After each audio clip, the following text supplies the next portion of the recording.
Welcome back to Economics Learning. Today we discuss circular flow of national income in open or four sector economy. आज हमने circular flow of national income जो है ना इसको four sector economy और open economy जो है ना उसके अंदर डिस्कस करना है।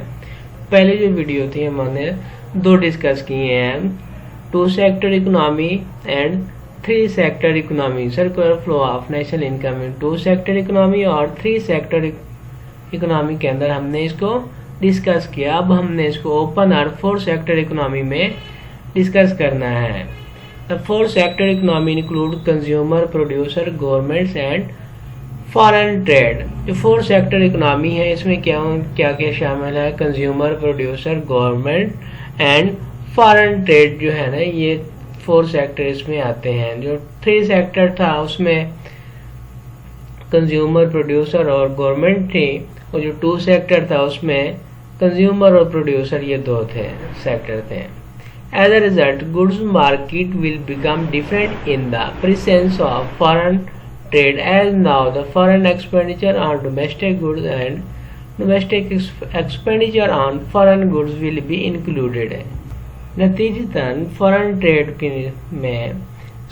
ट्रेड की मौजूदगी में जो गुड्स मार्केट है ये मुख्तलिफ हो जाएगी, क्योंकि जो फॉरेन एक्सपेंडिचर है वो किस पे है? डोमेस्टिक गुड्स पर, और डोमेस्टिक एक्सपेंडिचर वो किस पे है? फॉरेन गुड्स पर शामिल होते हैं, इंक्लूडेड हैं पड़े इसमें। इसके मुताबिक यहाँ पर जो जीएनपी है वो किस पर मुश्तमिल होती है? फाइनल एक्सपेंडिचर पर on consumption goods, government purchases on and different जो receipts from export and payments made against import जो हो रहे होते हैं, जो जीएनपी इन पर मुश्तमिल होती है। अब हम जो मनी का फ्लो है ना उसके बहाव की वजाहत करते हैं, जो खुली मैशत में ओपन इकोनॉमी में पैदा होते हैं, यानी ऐसी मैशत जिसके बरूनी ममालिक के साथ तिजारती तल्लुकात होते हैं। इस तरह जो गैर मुल्की शोबे में की शमूलियत में से हमें जो फॉरेन कंट्रीज के साथ मुल्की मैशत के तामुल का पता चल जाएगा। जो फॉरेन कंट्रीज घरेलू फर्मों और घरानों के साथ सामान और खिदमत, जो गुड्स एंड सर्विसेज की एक्सपोर्ट एंड इंपोर्ट के साथ साथ मालियाती मंडी के जरिए कर्ज लेने और कर्ज देने के अमल के जरिए बातचीत करते हैं। मुल्की हदूद में पैदा होने वाली जो गुड्स एंड सर्विसेज हैं जो गैर मुल्की जो फॉरेन कंट्रीज को फरोख्त की जाती हैं और बरामदात कहलाती हैं ये वाली। An economy may consist of four sector economy that are the economy is consisting of consumers, producers, governments and foreign trade। जो इकोनॉमी है ना वो फोर सेक्टर इकोनॉमी किस पे कंसिस्ट कर रही होती है? वो फोर सेक्टर जो कि consumer, producer, government and foreign trade है। Accordingly national income, aggregate demand और एग्रीगेट सप्लाई है ना उसकी इक्वेशन जो हमें ये दी गई है, y=c + i + g plus X and Y जो है ना जो एग्रीगेट सप्लाई में आता है वो सी + s + t and plus m किसको शो कर रहा है? इंपोर्ट को। ठीक है, उसमें वो टैक्स वगैरह जो गवर्नमेंट लागू कर रही होती है। और वाई किसको शो कर रहा होता है? नेशनल इनकम को। It is told that aggregate demand जो है वो रिप्रेजेंट कर रही होती है टोटल एक्सपेंडिचर, और जो एग्रीगेट सप्लाई है ना वो शो कर रही होती है total output of the economy. जो इकोनॉमी के अंदर जो टोटल आउटपुट आ रहा होता है उसको एग्रीगेट सप्लाई जो है ना वो शो कर रही होती है। अब बात करते हैं हम डायस की डायग्राम की। जो फोर सेक्टर और ओपन इकोनॉमी की डायग्राम है ना वो हमें इस स्क्रीन पे शो हो रही होती है। इसके अंदर जो फैक्टर ऑफ प्रोडक्शन होते हैं ना वो कौन कौन से हैं? कंज्यूमर गुड्स हैं, कैपिटल गुड्स हैं, गवर्नमेंट परचेजेज एंड एक्सपोर्ट्स हैं। जो ये जो है ना factor of production are employed के। और इस फैक्टर की जो वेजेस, रेंट और इंटरेस्ट और जो प्रॉफिट इसकी जो पेमेंट हो रही होती है ना वो किसकी फॉर्म में हो रही होती है? वो मनी की फॉर्म में वो इसको पे कर रहे होते हैं।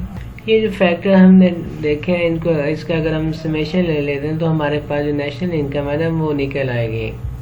और अगर साइज की बात करते हैं जो फोर सेक्टर इकोनॉमी का साइज है ना वो टू सेक्टर और थ्री सेक्टर की जो इकोनॉमी थी ना उससे ग्रेटर है बड़ा। इस डायग्राम के अंदर जो कंज्यूमर और प्रोड्यूसर जो है ना ये हमें पे कर रहे होते हैं टैक्सेस। किसको पे कर रहे होते हैं? गवर्नमेंट्स को। गवर्नमेंट्स बारो फ्रॉम क्रेडिट मार्केट। जो गवर्नमेंट है ना वो क्रेडिट मार्केट से बोरो भी कर रही होती है। इसके अलावा जो कंट्री है ना वो एक्सपोर्ट इंपोर्ट के ज़रिए से भी पैसे कमा रहा होता है, वहाँ से भी इसको पैसे आ रहे होते हैं, जो कि जो गवर्नमेंट की जो परचेजेज हो रही होती है ना उस पर वो मनी स्पेंड हो रही होती है। और जो प्रोड्यूसर है ना वो क्रेडिट मार्केट से बारोइंग करके जो प्रोड्यूस कैपिटल गुड्स को प्रोड्यूस कर रहा होता है।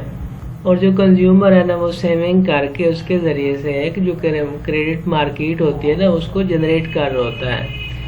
जो कंज्यूमर है क्या कर रहा होता है, वो सेविंग करके क्रेडिट मार्केट को जनरेट कर रहा होता है। तो जो प्रोड्यूसर है ना वो क्रेडिट मार्केट से बारो कर रहा होता है कैपिटल गुड्स को प्रोड्यूस करने के लिए। और जब फैक्टर ऑफ प्रोडक्शन की सेल हो रही होती है तो उस वक्त फॉरेन एक्सचेंज मार्केट है ना वो वजूद में आती है। फॉरेन एक्सचेंज जब हो रही होती है तो क्या क्या उसकी एक्सचेंज होती है, production of goods and services को सेल आउट कर रहे होते हैं फॉरेन मार्केट के अंदर। फोर्थ सेक्टर इकोनॉमी के अंदर जो फॉरेन एक्सचेंज के हो रही होती है ना उसके जो रिसोर्सेज होते हैं ना वो स्पेंड हो रहे होते हैं।